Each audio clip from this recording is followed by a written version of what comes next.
Em complau presentar-vos a la Irene Llàcer. És tècnica d'Educació i Programes Culturals a l'IBAM. La seva tasca professional pivota entre la investigació d'art contemporani i la seva relació amb els públics, el disseny i la coordinació de projectes de mediació o el comissariat de gestió d'exposicions. Especialista en art contemporani, actualment desenvolupa la seva tesi doctoral sobre l'ús de la memòria de les dones en les pràctiques artístiques contemporànies. Ha treballat i dissenyat projectes de mediació i d'activitats públiques per a diverses institucions. També ha comissariat i coordinat projectes expositius i publicacions per a diversos museus i centres d'art, com el Baluard, a Palma de Mallorca, les Drassanes de Grau, a València, o el Centre Cultural La Nau, també a València, el Cercle Artístic de Sant Lluc, a Barcelona, o el Múbium, també a València. És membre fundadora del col·lectiu Equip 351. Quan vàrem dissenyar el programa d'aquesta jornada, ja feia gairebé més d'un any, ens va cridar l'atenció a les activitats programades per a públic familiar de l'exposició Jean Dubuffet, Un bàrbar a Europa, que en aquells moments estava exposada a València, a l'IBAM, l'activitat Una bateria d'idees per narrar i escoltar, el projecte Embrutat l'orella, experiències sonores al voltant de l'obra de Jean Dubuffet, creat per Cuneta. Cuneta està format per el duo d'artistes sonors i mediadors culturals Alba Murcia i Vicent Pelechano. Com no ha estat possible la trobada a Tarragona, que teníem programada de manera presencial pel passat mes d'abril, avui connectarem amb la Irene i ella des de València ens desenvoluparà aquest projecte tan interessant. La veritat és que és un honor i va ser una alegria quan Marisa ens va contactar. Volia donar-li les gràcies a la direcció del museu per tindre presentar els projectes de l'IBAM i poder explicar-vos un poc com hem estat treballant l'últim any. També volia donar-li les gràcies, per suposat, a Marisa, perquè crec que ha sigut la persona que ha batallat amb tota la força que aquestes jornades es pogueren fer primer quan s'anàvem a fer al mes d'abril i després en aquesta manera, en aquest mode de pandèmia, en què és una cosa com molt estranya, perquè estàs a soles a casa i saps que hi ha molta gent per ahí mirant i intentant escoltar i fins i tot molts connectats i amb molt d'engrescament de preguntes que esperem puguem respondre. La veritat que les ponències anteriors que he escoltat, tant la del Martí Ruiz com la de la Marta Galán, m'ha agradat molt i crec que en podem aportar sobretot un punt de vista més des d'un museu, més des d'una institució, o sigui, a l'altre costat, diguem, de la Marta Galán. Ella treballa, com ho planteja com un agent independent que treballa amb altres museus, com el MACBA, i com nosaltres treballem des d'un altre punt de vista. Vaig a compartir-vos el que és la presentació i així l'anirem veient. Entenc que es veu bé, perfecte. Bé, el primer que volia explicar-vos és que, tot i que vaig a parlar jo, aquest projecte no l'he fet jo només, evidentment, sinó que totes les iniciatives, els projectes, els processos dels quals vaig a parlar no només neixen de Cuneta, de qui parlaré i de mi, sinó d'un equip enorme que fa possible tot el Departament d'Educació de l'IBAM i tots els departaments que treballen colze a colze per fer possible aquestes experiències. Disculpar també la no presència ara mateix de Cuneta, que m'agradaria molt que haguérem pogut estar, però sabeu que els temps pandèmics són complexos, la vida a nivell laboral també no és fàcil en aquests moments i tenien una sèrie de compromisos que els han impedit estar de cos present, però sí en tota l'ànima perquè sé que estan mirant-lo d'alguna manera tot això i que coneixen aquesta presentació. Llavors explique, l'hem anomenada Una bateria d'idees per narrar i escoltar el projecte Embrutat l'orella, experiències sonores al voltant de l'obra de Jean Dubuffet i el que anem a fer el que vaig a fer és explicar-vos aquest projecte, però no només centrat en ell mateix, sinó intentar contextualitzar-lo amb el museu en el que l'acull, amb les mediacions associades que se van fer en el seu dia i intentant explicar tota una sèrie de lògiques que van passar al voltant d'un projecte d'art sonor que, diguem, va fer possible tota una mena de soroll molt bèstia, no? I molt real a les sales d'un museu que no esperava que plantejàrem una mediació des d'aquesta disciplina. Però, si us sembla, comencem. Volia fer una mena primera d'introducció a l'IBAM. No sé si coneixeu, l'IBAM és l'Institut Valencià d'Art Modern. És un museu que es crea que s'inaugura al febrer de 1989, que comença a crear-se en el 85. Jo és que tinc un delit especial per els museus en obres. M'agrada molt, no? Veure aquestes imatges de com es van creant. Aquesta és una imatge dels seus inicis. L'IBAM va ser una fita en el territori valencià, és un museu dedicat a la modernitat i a la contemporaneïtat, però més enllà de només la funció de museu, va ser un lloc d'il·lusió. Va ser un lloc de trobar aquest canvi de finals dels anys 80 i l'inici dels anys 90, que és caminar cap a una modernitat que arrastrava un franquisme grisós i molt dur, que no només es va viure a València, sinó que es va viure per tot el territori espanyol. El que passa és que l'IBAM inaugura tota aquesta bogeria i aquesta eufòria de les inauguracions de museus d'art contemporani.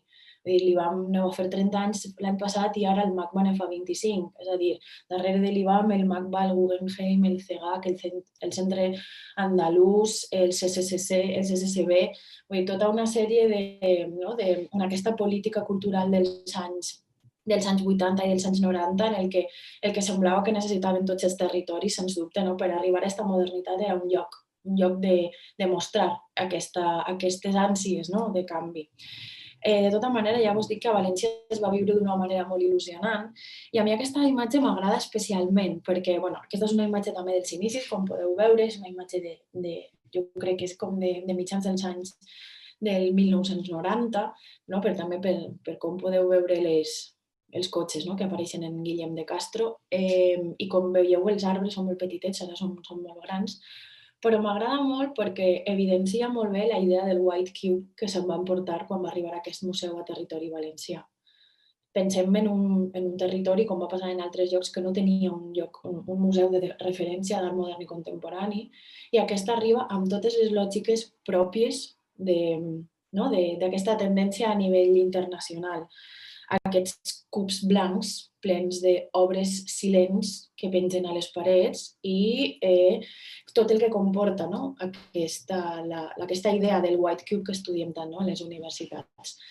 Faig un poc d'incidència en aquesta idea del White Cube perquè després veurem com nosaltres, com 30 anys després, estem posant moltes coses en dubtes d'aquesta meravellosa idea de tindre una caixa blanca on mostrar obra d'art. Quina obra d'art és la que funciona bé en aquest tipus de dispositius arquitectònics, com ara ja sabem, són les obres silents que jo deia abans, són les obres plàstiques que pengen en les parets i quants problemes tenim quan parlem de disciplines que no són aquestes, quan parlem de so, quan parlem de performance o quan parlem de dansa. Aleshores, en aquesta tensió entre els contenidors del White Cube i les noves disciplines és on nosaltres hem inserit un poc gairebé tots els projectes que estem portant a terme.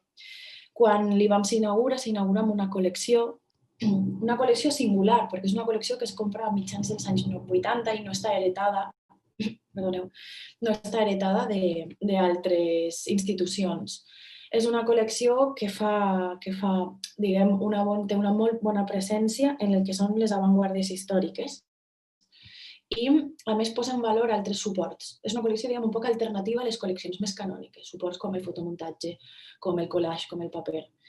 I, suposo que sabeu que l'IBAM es diu IBAM, Institut Valencià d'Art Modern, Centre Julio González, perquè té la col·lecció més important d'aquest escultor català que en el seu moment la historiografia encara l'estava descobrint i va ser un moment clau en el que la direcció de l'IBAM d'aquell moment va comprar gairebé tota l'obra de Julio González a la seva hereva, a Roberta González, artista també, i comptem amb gairebé 400 obres de l'escultor, de les avantguardes.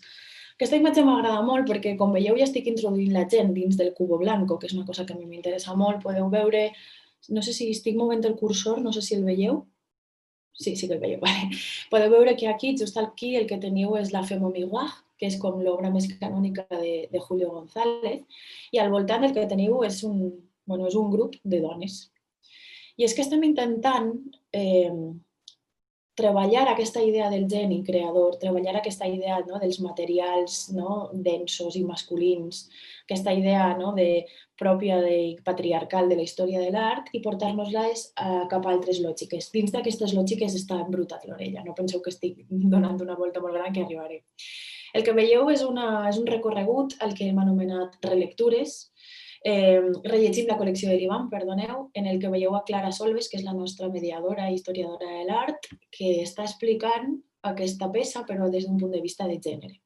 Aleshores, el que estem intentant és, des de diferents fronts i des de diferents punts de vista, llegir la col·lecció de l'Ivam, una col·lecció que gairebé a dia d'avui alberga 11.000 obres en les càmeres acoraçades, des d'altres punts, perquè el que estem intentant és posar en dubte la preeminència i la força d'aquest White Cube des dels programes públics.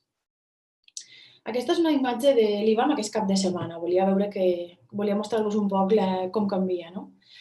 Com veieu, a banda d'aquesta banana que està fent la siesta d'Artureres que tenim en la façana, hi ha una sèrie de... Les cristaleres veieu que no estan negres tal qual, sinó que estan decorades.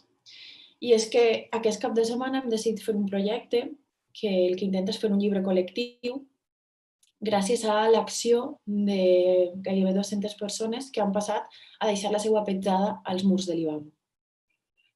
Volem pensar que si tu estàs còmode a ta casa, ets capaç de dibuixar sobre les parets de ta casa, perquè si eres un nen o tens un dia tonto, és tu casa i per a això puedes hacerlo. Doncs pensem que si tu ofereixes a la gent anar a l'Ivam i sentir-se com a casa, de fet, aquest projecte es diu l'Ivam com a casa, estem intentant fer un poc més poroses aquestes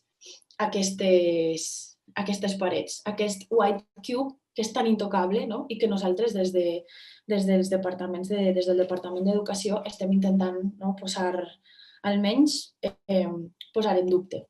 I de fet, he intentat explicar-vos així una mena de decàleg, no és un manifest. De fet, parlava amb la meva companya Encar i em deia que esto és el nostre manifest, som nosaltres. És una sèrie d'idees en les quals nosaltres estem treballant tots els projectes que posem en marxa. I Embrutat l'orella és molt bon exemple de com estem intentant incidir en unes altres lògiques i unes dinàmiques diferents, també perquè som un departament d'educació renovat des de fa poc de temps i amb l'experiència de la gent que ja hi estava, amb l'acompanyament també de la subdirecció, jo crec que estem refent, almenys posant algunes noves bases, us explique. Hem intentat donar pas predominant a la infància, així com altres públics diversos i llunyans, entre cometes, de l'espai museu.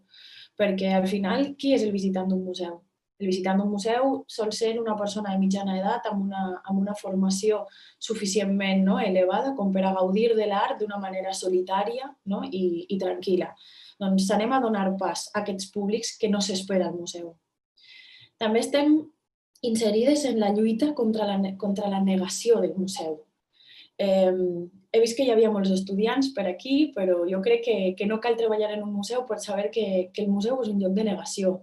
Tu de primeres, i de fet jo crec que Martí ho ha explicat al principi, quan fem projectes en museus és molt difícil, perquè el museu és una càmera sagrada, aparentment. Aleshores, qualsevol cosa que tu intentes fer, la primera resposta serà que no és possible.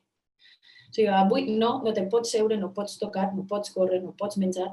Ara mateix, a més, no pots anar per un o l'altre lloc que no sigui on estan les guies marcades de no pots entrar, no pots tocar, no te pots relacionar d'una manera normal. De fet, hi ha tot un protocol per poder viure un museu com el museu vol. Aleshores, front a aquesta negació, nosaltres estem lluitant.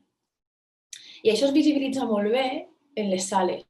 De fet, estem intentant visibilitzar aquesta tensió entre les gens que habiten el museu i les mateixes sales. I Embrutat l'orella és un exemple perfecte. Pensem en quina és la imatge que nosaltres tenim a la ment quan anem a un museu. Segurament ens imaginarem un espai silenciós on poder passejar-nos. Però què passa quan això està ple de soroll? No? Quina és la tensió que nosaltres plantegem allà i com la resolem? A més, estem treballant d'una manera molt ferma sota els paradigmes de les polítiques de sabers feministes del museu. Una manera que entén Hildesheim, la filòsofa, que és recomanable, que ens hauríem de plantejar, i és que més enllà de parlar sobre feminismes, sobre projectes de dones, sobre artistes dones, hi ha unes altres maneres, hi ha unes altres polítiques de fer-ho possible, de fer possible els sabers feministes, com són l'horitzontalitat, com és el diàleg, com és posar les persones al centre, com és intentar sempre dialogar abans de decidir, com és la col·laboració i tots els sabers que la crítica feminista de l'art i els feminismes des dels anys 70 ens han brindat. Però com nosaltres som dures, si no hi ha més remei, activem la guerrilla. I és que és el que deia, ho deia perfectament Martí en la seva ponència, no? Hi ha moments en què no hi ha una altra manera de fer-ho. O sigui, si la guerra de front no la guanyarem mai, el Departament d'Educació sempre podrem guanyar petites batalles si les tenem, no? des de la natura i des dels mons. A més, el que estem intentant, evidentment, com projectes com aquests, és oferir espais per a les disciplines no canòniques. Les disciplines canòniques del museu, evidentment, són les disciplines en les que el White Cube és incòmode, com són les arts plàstiques. Però què passa quan introduïm el soroll, la música, les arts escèniques? Què passa quan introduïm la performance o la dansa? A més, estem imaginant nous models de fer coses, perquè al final del taller, la visita, la conferència, el recorregut, ens estem cansant. Què passa si activem en altres modes? Què passa si oferim altres espais d'imaginació i de programa públic? Perquè hem de sempre donar-li d'entrada una caixa sobre la que se va a desfer, a desenvolupar. I clar, en tot això el que hem assumit és a naturalitzar l'error. És a dir, les exposicions se munten i se queden en el lloc durant molts mesos, de manera que tots els errors de la producció, que pot haver una exposició, no se veuen. Però nosaltres estem sempre en escena. Aleshores, quan testem coses, poden eixir-nos malament. I què? Perquè sempre hem de plenar, tindre el màxim d'èxit de públic possible, de crítica, de que tot el món se'n vagi content, però a banda que siga innovador. Anem a assumir que a vegades això pot no passar. I no passa res, perquè en l'experimentació hi ha l'error i l'hem d'acaronar, fins i tot. I en el fons tot això és perquè batallem, i és un verb bèl·lic, però està posat expressament, batallem per fer del museu un lloc més habitable. I per això estem contentes quan ens trobem escenes com aquestes, aquest passat cap de setmana, estàvem supercontentes de veure que la gent és capaç de naturalitzar el seu pas per el museu i fer-lo propi. Veieu els arbres com han crescut molt, que em semblava molt xulo veure els arbres de fa 30 anys als arbres com hi ha a dia d'avui. Doncs bé,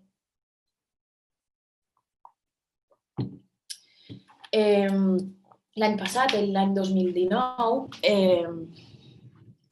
fruit d'una col·laboració de l'IBAM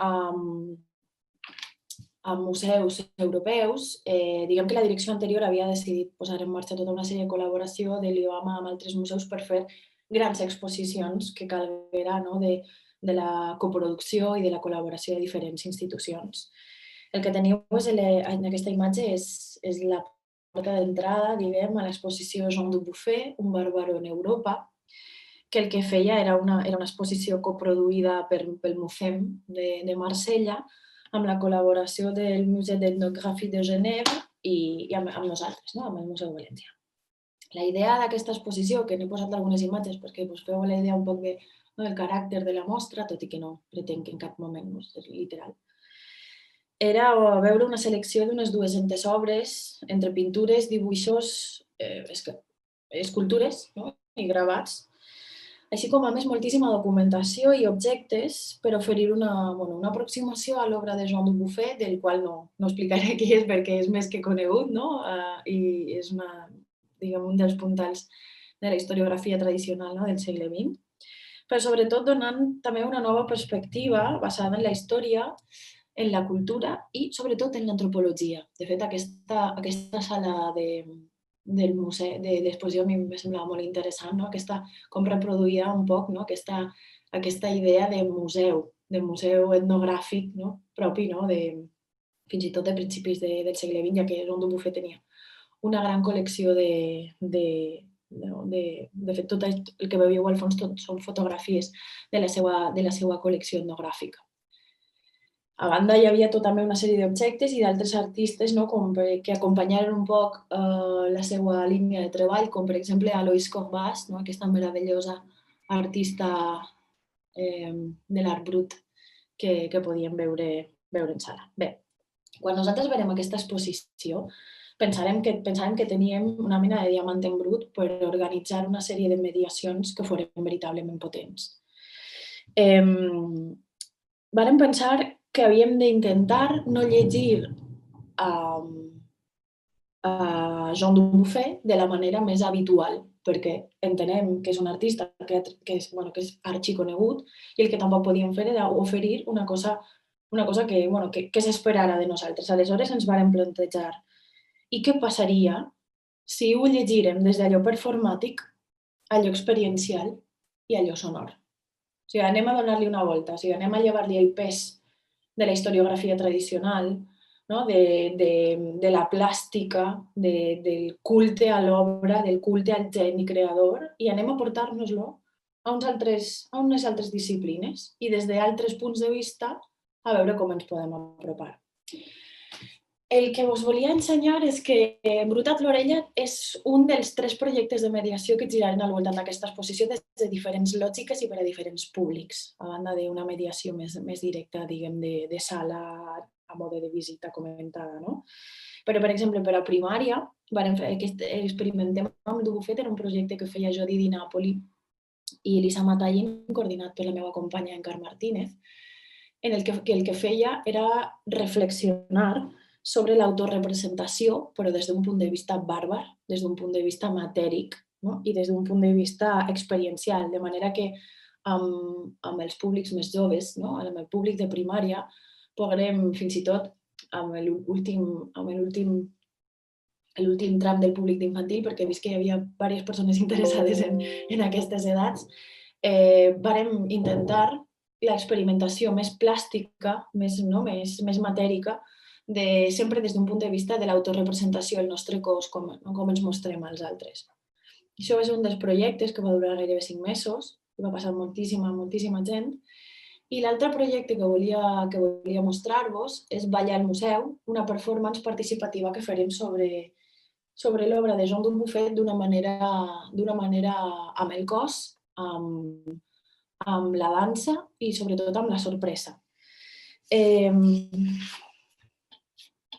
Fèrem una mena de pilot perquè no sabíem com ens anava a eixir, no sabíem què anava a passar, si convidàvem a moltes famílies a vindre, aquesta és Cristina Caus, la coreògrafa i ballarina que va idear el projecte. Com veieu, tot el vestuari, vàrem parlar amb un artista, amb un dissenyador valencià, Miquel Blai Suai, que havia fet una col·lecció sobre l'obra de Jean Dubuffet, de manera que vam poder fer una mena de producció un poc més fina. I la idea de Cristina era què passaria si nosaltres fem ballar a la massa des d'un punt de vista bàrbar. O sigui, què passaria si afavorim que la gent arribi a l'IBAM sense saber què va passar, que pugui veure una sèrie de ballarins que els inspire d'una manera declarada i sense saber a què van, poden passar coses meravelloses com aquestes. Us volia posar un vídeo, però no sé si us posaré millor al final, perquè no sé com vaig de temps, Núria.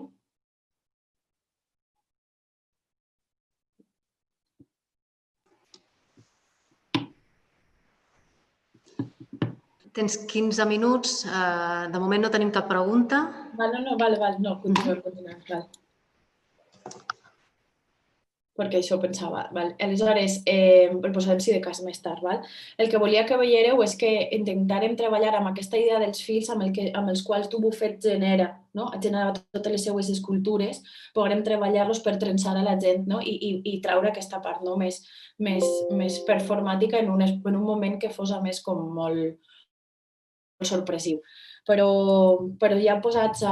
I el tercer projecte, que és el projecte que veritablement engegava totes les altres mediacions, era Embrutat l'orella, experiències sonores al voltant de l'obra de Jean Dubuffet, del qual volia que no només ho parlés jo d'ell, sinó que poguéreu veure a l'Alba i al Vicent, que vos explicaren que havia sigut de manera molt curta, no? Que com era i que havia sigut l'experiència. Embrutat l'orella es un taller familiar en el que tratamos de aproximarnos a la obra de Jean Dubuffet desde lo sonoro. Des del Departament d'Educació ens ha sigut com un regal, perquè gràcies a ell hem pogut apropar-nos a unes altres lògiques. Ha sigut el so, la improvisació sonora amb objectes quotidians o amb instruments, l'eix vertebrador de tota una experiència col·lectiva que hem pogut fer gràcies a Cuneta al llarg dels mesos d'exposició i que ha sigut el mateix el que ens ha apropat a l'obra de Jean Dubuffet. Cada domingo elegimos una obra de las que están expuestas en sala que nos sirve de inspiración para crear nuestra obra de arte sonoro. Les famílies venen, disfruten tocant, experimentant el so i tenen l'oportunitat de poder tocar en directe a la sala del museu. Después, esta pieza formará parte de un álbum de descarga gratuita y libre de internet. D'alguna manera el que volia era que poguéreu veure a Alba i a Vicent per conèixer quin eren els artistes, no? Sonors que havien fet possible aquest projecte. Vaig intentar explicar-lo qui són jo, però ja m'haguera agradat que ho hagueren fet ells, que quan això anava a ser presencial pensàvem fer una mena d'accions sonores mitjan de la conversa. Bé, Alba Murcia i Vicent Pelechano són un col·lectiu que treballen junts des del 2006 i treballen junts des del món de l'art sonor i de la integració social, que jo crec que això és un punt diferenciador molt important amb ells. Paral·lelament a la seva pràctica artística, han fet projectes de caràcter social integrador com Músiques brutes, que és un projecte artístic pedagògic de creació contemporània dirigit a diferents col·lectius poblacionals. Quan vàrem triar a Alba i a Vicent per treballar en aquest projecte era justament perquè sabíem que ells havien fet un Jean Dubuffet, diguem, de manera gairebé natural en la seva tria de la seva pròpia pràctica sonora. A ells els interessava molt, sempre els havia interessat molt les persones que estan com menys contaminades de creativitat tradicional, que no tenien, que per la seva pròpia inexperiència i desconeixement no anaven a posar en dubte que el soroll i la música no pot ser art i com diferents categories sobre les quals treballar.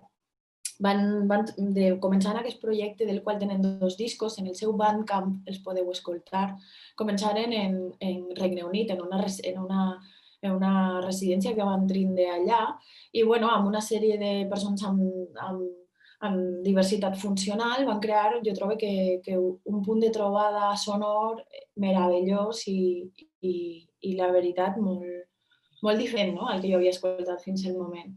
De manera que vaig pensar què passaria si posàvem a Alba i a Vicent a treballar dins del White Cube, amb lògica de museu, però tensionant-la per veure fins a on ens podia arribar.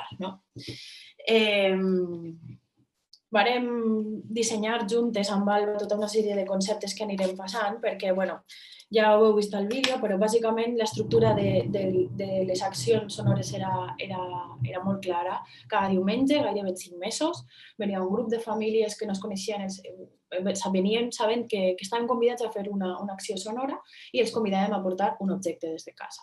Ells venien i primer hi havia un preescalfament, diguem, no? per entendre com sonen les coses, com podem sonar nosaltres mateixos, com al final allò més pur, més bàrbar i més innat som nosaltres fent-nos so amb la nostra poca boca, que al final no? És el que seria la nostra veu. I després d'això hi havia una obra de l'exposició triada. La veien. I en cap moment els varen demanar que feren una lectura sobre artística tradicional, sobre l'obra. Al Albé Vicent van triar una mena de comissariat d'obres, obres que els agradava, obres que pensaven que sonarien diferent. Aleshores, amb una sèrie d'objectes, d'instruments o dels objectes que s'havien portat des de casa, se preparava una peça sonora en conjunt. I hi havia un moment molt bonic, que era que s'anava a sala, se recorria la sala, no des d'un punt de vista de veure una visita guiada o una visita comentada amb una sèrie de dades, sinó des del punt de vista d'una altra mirada, d'una mirada de l'artista sonor, de com sonaria cada obra, què vos recordaria, se veien 3 o 4 obres i al final el grup trobava aquella obra que ja havien treballat a l'IBAM Lab, que és un espai que tenim de creació, i se'n trobàvem amb ella. I aleshores allà, a la peça, li dedicaven la seva creació. Aquesta creació sonora era una performance en viu que es feia cada diumenge a l'IBAM i que es trobava, com veurem, gent que passejava directament per allí. Amb aquestes peces, amb aquests tracks, vam crear un disc. I el que farem és un projecte de procés.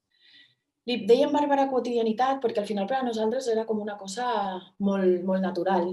El fet de que Jean Dubuffet haguera fet art sonor ens semblava superinteressant i en l'exposició hi havia un espai molt xicotet, molt petitet, dedicat per això.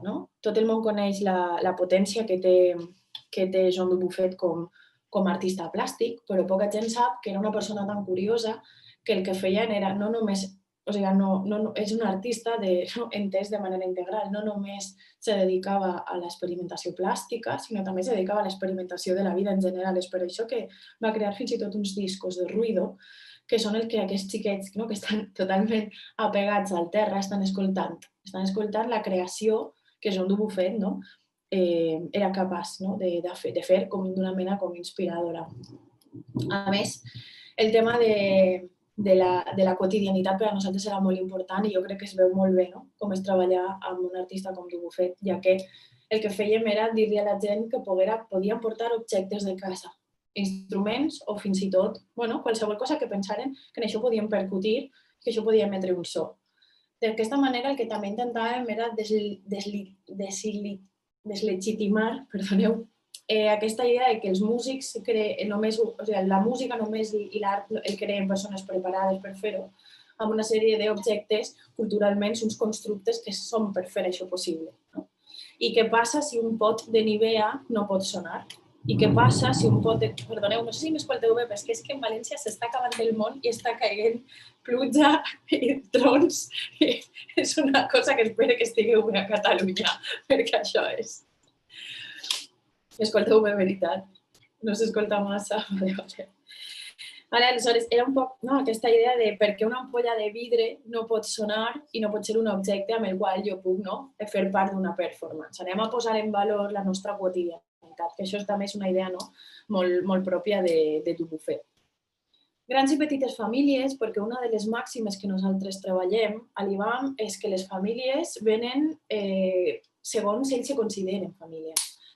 No és una relació sanguínia la que fa la família, és una relació amb qui nosaltres ens sentim còmodes i que estimem per a fer-ho possible. Per això, una de les coses que nosaltres sempre hem treballat és qui ve per la porta unida és per a nosaltres una família i la família és el nucli sencer, no només els xiquets o els més petits, sinó que són tots els adults i els xiquets. El que venen és a fer una experiència real de treball en conjunt, de manera que el nivell d'interacció sempre serà doble, perquè sempre tindrem com una interacció més adulta i una interacció més propera a la infància. Però el que fa poderós del programa de famílies és que això passa alhora. És que és una experiència que es nodreix i que se crea conjuntament, no és una cosa, no és una activitat infantil, com ne podem fer en altres lògiques, com per exemple en el món d'educació formal. Una de les coses que a més ens interessava molt posar en marxa és que el que estàvem fent era pura creació col·lectiva. Aquesta idea d'esborrar l'autoria única, que Joan Dubuffet tenia en les seues obres, que té el cànon tradicional de l'art, també ens semblava un posicionament dels nous feminismes. Per què hem de treballar sempre des de la lògica de la creació individual? Què passa si setmana a setmana tota una sèrie de persones, que al final són gairebé 300 persones, creen un producte? I de qui és? És de tots. Quin problema tenim amb l'autoria? Per què no ens podem apropiar d'un producte sense un no, com una marca que ens diga de qui és? A més, ens semblava que era una manera també un poc de guerrilla, de reactualitzar aquesta manera d'entendre qui fa la creació. La creació la fa sempre un artista. I per què? Tradicionalment entenem que els artistes el que fan és crear en el seu taller, de manera solitària, una cosa única i excepcional. Doncs bé, nosaltres anem a crear de manera ruïdosa, col·lectiva, no per a res solitària i no serà excepcional perquè en farem moltes còpies. També som capaços de crear per a l'art. A més, ens agradava la idea d'aquesta frase senzilla i molt manida de que tothom és artista. Bueno, no sabem si tothom és artista, però sí pensem que tothom és capaç de tenir una experiència creativa. Aleshores, anem a emfatitzar-lo. El silenci dels museus és una cosa que... És una frase d'Alba que m'agrada molt, perquè diu que quan arribes al museu tu el que notes és un silenci com que te pesa, no? Aparentment, el silenci és l'absència de soroll, que li diguen a John Cage, que no em pensava això, però en el museu el silenci és dens.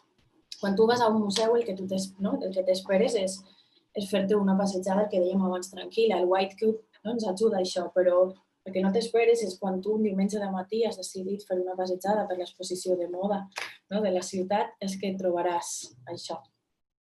És que no tindràs aquesta experiència de la que Paul Preciado parla, de l'experiència escòpica dels museus, aquesta experiència de mirar, passejar i només amb aquesta deriva no dir-te, sinó el que trobaràs és una cosa més similar i, perdó per la qualitat, això.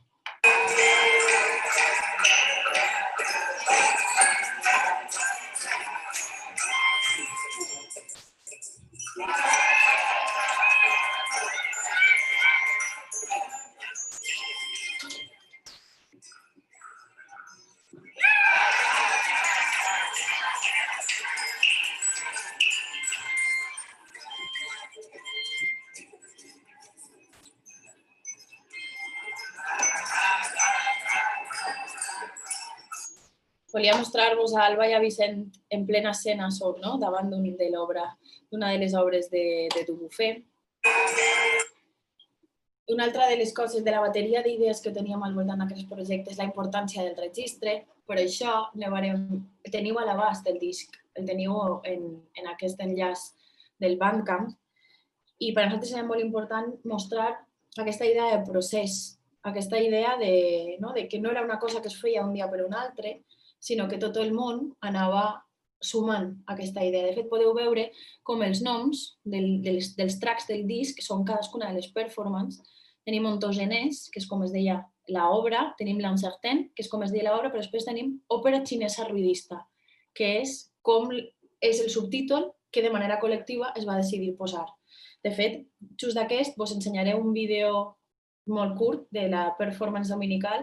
Entendreu per què és una òpera xinesa. Jo crec que res més vegeu un poc com és.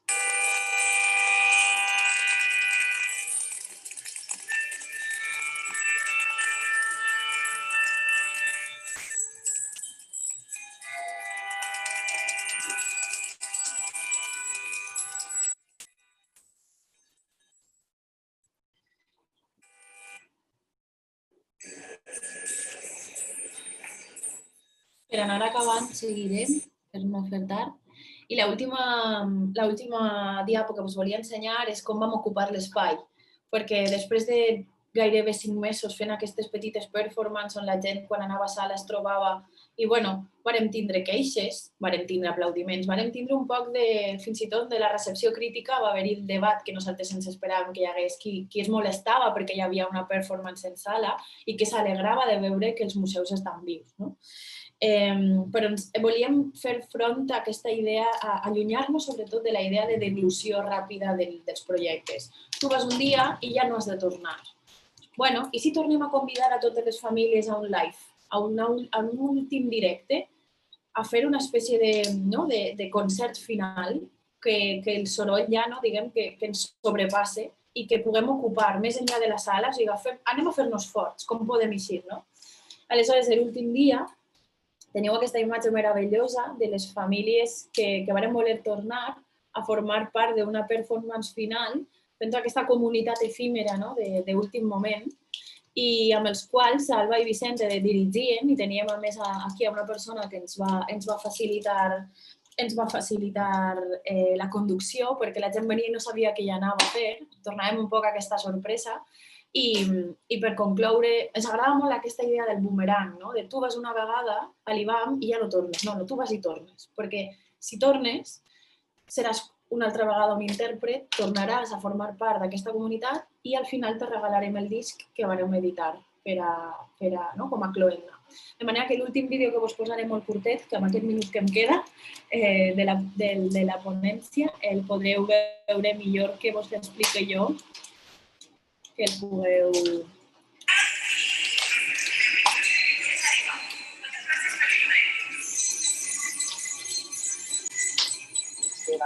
Tenim en compte el Bufet com a artista plàstic i deixem de banda el Bufet artista sonor. I la forma que tenim nosaltres d'apropar-nos a la seva obra és a través de l'experimentació sonora. Sobretot el joc amb les famílies, el concepte d'art brut traslladat al so i a la música bruta. A més, en aquest projecte, una cosa que ens interessava molt era la idea del procés, de poder signar un disc sota una autoria col·lectiva, que s'ha fet a poc durant els 5 mesos de taller que van participar més de 300 persones.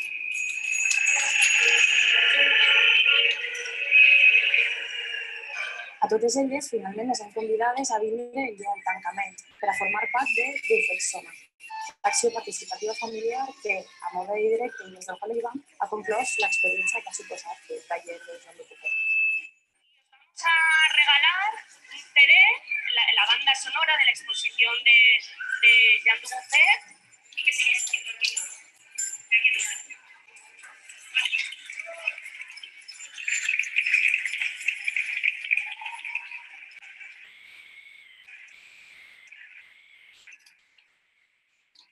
Y ven... Cosas en Acció es una propuesta de mediación artística a partir de la exposición. Perdoneu. I bé, al final vàrem poder editar el Bandcamp que teníem, tots els tracks que teníem en el Bandcamp, vàrem dir, anem a fer un CD, com en antanyo, perquè a més sabem que la majoria de les persones ja tenim fins i tot problemes per tindre un objecte, per escoltar música. I em sap molt de greu no poder estar físicament perquè pensava portar-vos uns quants perquè els poguéssiu tindre, però parlarem, Marisa, per si algú ja està interessat, enviar-vos al Museu d'Art de Tarragona perquè pugueu tindre un dels nostres discs de ruïdo, perquè em sembla que és una de les coses més boniques que podem oferir. I jo crec que amb això podem concloure la ponència.